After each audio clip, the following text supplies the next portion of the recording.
മുത്തങ്ങ ഭൂസമരത്തിനിടെ പോലീസുകാരൻ കൊല്ലപ്പെട്ട കേസിൽ ഗോത്ര മഹാസഭ നേതാവ് ഗീതാനന്ദൻ ഉൾപ്പെടെയുള്ളവരെ കോടതി വെറുതെ വിട്ടു. കുറ്റം ചെയ്തത് രണ്ടാം പ്രതി അശോകൻ മാത്രമെന്ന് കണ്ടെത്തൽ. അതേസമയം പോലീസുകാരൻ അബ്ദുൾ സലാമിനെ വധിക്കാൻ ശ്രമിച്ച കേസിൽ ഗീതാനന്ദൻ അടക്കം 4 പ്രതികൾക്ക് 5 വർഷം കഠിന തടവ് പിഴയും ശിക്ഷ വിധിച്ചു. വയനാട് ജില്ലാ പ്രിൻസിപ്പൽ സെഷൻസ് കോടതിയാണ് വിധി പുറപ്പെടുവിച്ചത്. 23 വർഷത്തിന് ശേഷമാണ് കേസിൽ വിധി വരുന്നത്. സമരവുമായി ബന്ധപ്പെട്ട് പോലീസ് ഉദ്യോഗസ്ഥനായ അബ്ദുൾ സലാം, ശശിധരൻ എന്നിവരെ തട്ടിക്കൊണ്ടുപോവുകയും വധിക്കാൻ ഗൂഢാലോചന നടത്തുകയും ആക്രമിക്കുകയും ചെയ്ത കേസിൽ ആദിവാസി ഗോത്ര മഹാസഭാ നേതാവ് എം ഗീതാനന്ദൻ ഉൾപ്പെടെയുള്ള 4 പ്രതികൾക്ക് 5 വർഷം കഠിന തടവും പിഴയും കോടതി ശിക്ഷ വിധിച്ചു. പിഴയടച്ചില്ലെങ്കിൽ 2 മാസത്തെ അധിക തടവ് കൂടി അനുഭവിക്കണം.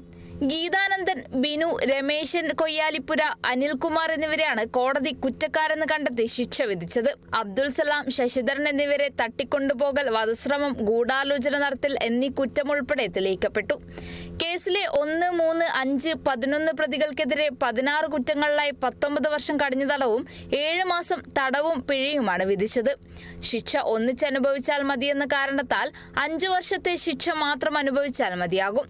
അതേസമയം പോലീസുകാരനായ വിനോദ് കൊല്ലപ്പെട്ട കേസിൽ ഗൂഢാലോചന തെളിയിക്കാൻ അന്വേഷണ സംഘത്തിന് കഴിഞ്ഞില്ല. ഇതുമായി ബന്ധപ്പെട്ട് തെളിവുകൾ ഹാജരാക്കുന്നതിൽ പ്രോസിക്യൂഷൻ പരാജയപ്പെട്ടതോടെ ഈ കേസിൽ പ്രതികളെ കോടതി കുറ്റവിമുക്തരാക്കി. മരിച്ച വിനോദന്റെ കുടുംബത്തിന് 7 ലക്ഷം രൂപയും പരിക്കേറ്റ അബ്ദുൾ സലാമിന് 3 ലക്ഷം രൂപയും പരിക്കേറ്റ ശശിധരന് 2 ലക്ഷം രൂപ നൽകാനും കോടതി ശുപാർശ ചെയ്തു. 2003 ജനുവരി 5-നാണ് മുത്തങ്ങ വന്യജീവി സങ്കേതത്തിൽ ആദിവാസികൾ കുടിൽകെട്ടി ഭൂസമരം ആരംഭിച്ചത്. ആദിവാസി ഗോത്ര മഹാസഭയുടെ നേതൃത്വത്തിൽ നടന്ന സമരത്തിന് നേരെ പോലീസ് നടപടി തുടങ്ങിയതോടെ സംഘർഷം രൂക്ഷമായി. ഇതിനിടെ സമരക്കാർ കണ്ണൂർ KAP 4-ാം ബറ്റാലിയനിലെ കോൺസ്റ്റബിൾ KV വിനോദിനെ തട്ടിക്കൊണ്ടുപോയി കൊലപ്പെടുത്തിയെന്നായിരുന്നു കേസ്.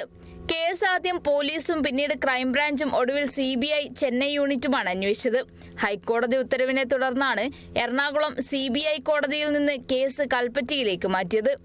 സമരക്കാർക്ക് നേരെ പോലീസ് നടത്തിയ വെടിവെപ്പിൽ ജോഗി എന്ന ആദിവാസി യുവാവ് കൊല്ലപ്പെടുകയും നിരവധി പേർക്ക് പരിക്കേൽക്കുകയും ചെയ്തിരുന്നു. ജോഗി കൊല്ലപ്പെട്ടതിൽ കൃത്യമായ അന്വേഷണമോ നിയമ നടപടിയോ ഉണ്ടായില്ലെന്ന വിമർശനങ്ങൾ ഇപ്പോഴുമുണ്ട്. Kerala vision news, Wayanad.